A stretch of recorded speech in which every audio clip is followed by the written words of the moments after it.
জামায়াত শিবিরের রাজনীতি নিষিদ্ধ করতে সর্বসম্মত সিদ্ধান্ত নিয়েছে ১৪ দল।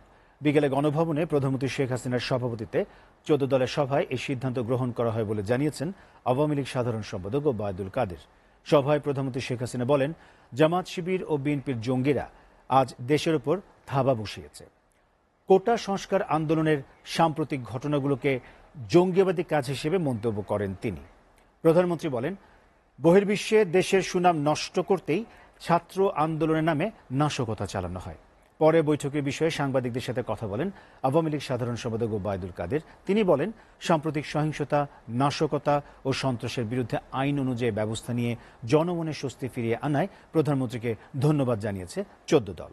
জাতীয় স্বার্থে দেশ বিরোধী অপশক্তি নির্মূল করার লক্ষ্যে সরকার কাজ করবে বলে আশা করেন ১৪ দলের নেতৃবৃন্দ। বাংলাদেশের যে ঘটনাগুলি ঘটছে, আসলে এটা তো রাজনীতি কিছু না, এটা সম্পূর্ণ জঙ্গিবাদী কাজ। ছাত্রদল, বিএনপি, জামাত এরাই কিন্তু, এবং জঙ্গিরা এরাই কিন্তু আজকে আমাদের উপর থাবা দিয়েছে।